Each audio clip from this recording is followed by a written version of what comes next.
सफलता पाउनको लागि आफूलाई विश्वास गर्नुहोस्। यी कुराहरू याद राख्नुहोस्।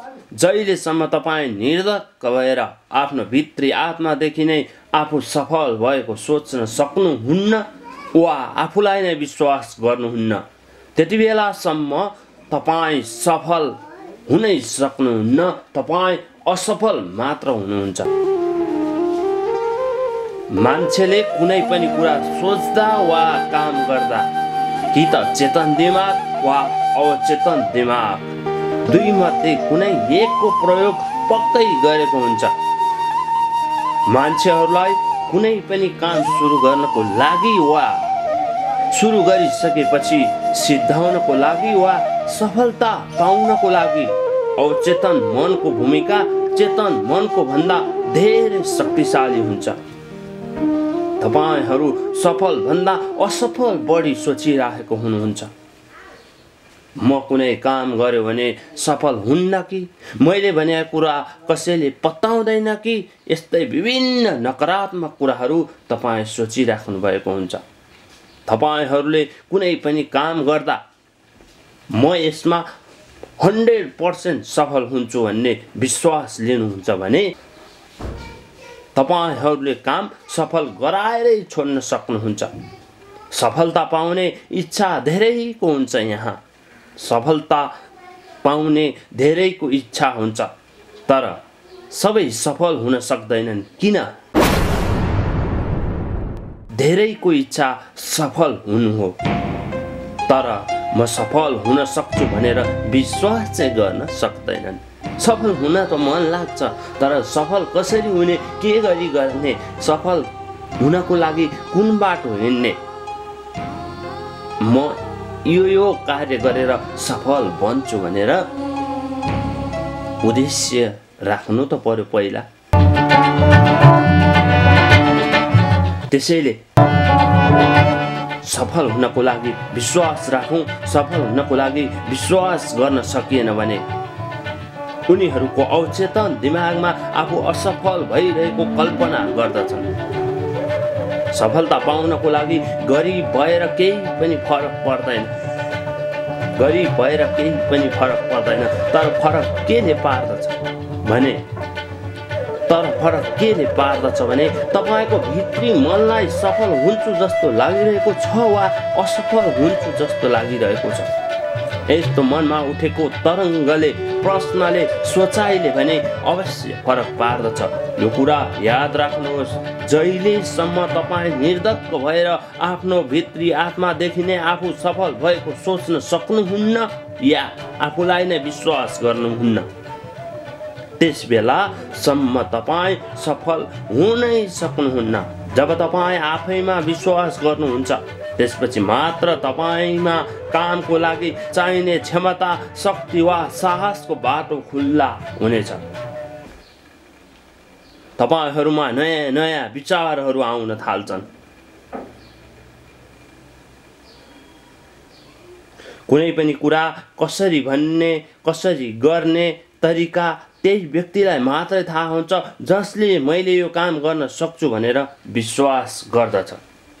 अरूलाई त के थाहा, उनीहरूले ती कामको बारेमा सोच्नै भ्याइसकेका हुँदैनन्। त्यसैले बुझ्नै पर्ने कुरा के हो भने सफलता हुन चाहना राख्ने तर आफैले म सफल हुन सक्छु भन्ने कुराको विश्वास नगर्ने व्यक्ति कहिले पनि नयाँ विचारहरू र कामको लागि चाहिने तरिकाहरू थाहा हुन सक्दैन। कामको तरिका वा नयाँ विचारहरू त्यही व्यक्तिले थाहा पाउँछ र सफल हुन्छ जसले यो काम मैले गर्न सक्छु, यो कामलाई म अगाडि बढाउँछु, यो कामबाट सफलता प्राप्त गर्छु भन्ने कुरामा विश्वास गर्दछ।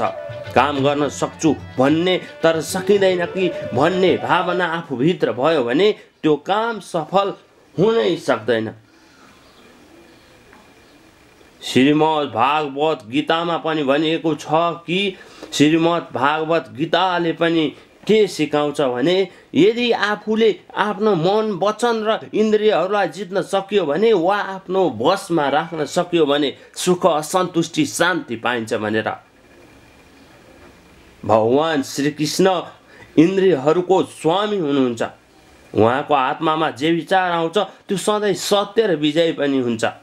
बाइबलमा पनि भनिएका छ, यदि तपाईँलाई अलिकति भए पनि विश्वास छ भने तपाईँले सोचेको कुरा पुरा हुन्छन्। श्रीमद् भागवत गीता होस् वा बाइबल, बुझ्नै पर्ने कुरा तपाईँहरूले के हो भने हाम्रो आफ्नै आत्मा हो। आत्मा सधैँ पवित्र हुनुपर्छ। पवित्र मनले हामीले कार्यहरू सोच्नुपर्छ, अगाडि बढाउनुपर्छ।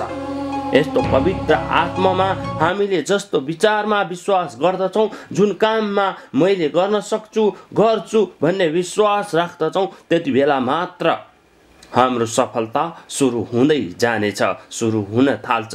सोचपछि मात्र वा काम गर्न सक्छु भन्ने विश्वास गरेपछि कामको लाग्ने चाहिने आवश्यक शक्ति वा तरिकाहरू कहाँ छन्, त्यसमा कसरी गर्नु पर्दछ, यसो गर्दा कसो हुन्छ भन्ने विभिन्न आधार प्रमाणहरू थाहा हुँदै जान्छ र तब बल्ल तपाईँ अरूभन्दा शक्तिशाली बन्न सक्नुहुन्छ, कामहरू गर्दै जान सक्नुहुन्छ, बाटो पत्ता लाग्दै जानेछ। एउटा उदाहरण सुन्नु होला। एकजना व्यक्ति जसलाई पौडी खेल्न आउँदैन, नदीको किनारमा बसिरहेको हुन्छ। घाम अत्यन्तै चर्को छ, गर्मी छ, मौसम तातो छ। उसका सबै साथीहरू नदीमा पौडी मजाले खेलिरहेका छन्। उनीहरूलाई नदीको चिसो पानीमा पौडी खेल्दा आनन्द आइरहेको छ। के त्यो किनारमा बस्ने व्यक्ति पौडी खेल्न नजान्ने भएर जन्मिएको हो त? उसलाई पौडी खेल्न कहिले पनि आउँदैन त? के ऊ पौडी खेल्न कहिले पनि सक्दैन त? ऊ पौडी खेल्न सक्छ, 100% सक्छ। कति बेला भने जति बेला उसले म पौडी खेल्न सक्छु भन्ने मनमा सोच राख्छ, त्यसपछि मात्र पौडी खेल्नको लागि चाहिने आवश्यक तरिकाहरू उसले सिक्न थाल्छ, बुझ्न थाल्छ। ऊ आफूलाई नडुबाउने किनारमा आफै जानु पर्दछ। साथीहरूले जस्तो गर्छन् त्यस्तै गर्नु पर्दछ। 3-4 गुटको पानी खाए पनि सहनै पर्दछ, डुबे पनि सहनै पर्दछ। त्यसपछि मात्र बिस्तारै बिस्तारै आफूलाई डुबाउने गहिरो पानीमा ऊ माछा जस्तै पौडिन सक्छ। यदि पौडिने चाहना पनि नहुने हो भने, म पौडी खेल्दै खेल्दिन डुबेर मर्छु भन्ने मात्र सोच राख्ने हो भने, आफू पौडिन सक्छु भन्ने विश्वास नगर्ने हो भने कहिले पनि ऊ पौडी खेल्न सक्दैन। बस यही हो मित्र जिन्दगी, चाहे पौडी खेल्न होस् वा जीवनलाई सफलतातर्फ लैजान होस्।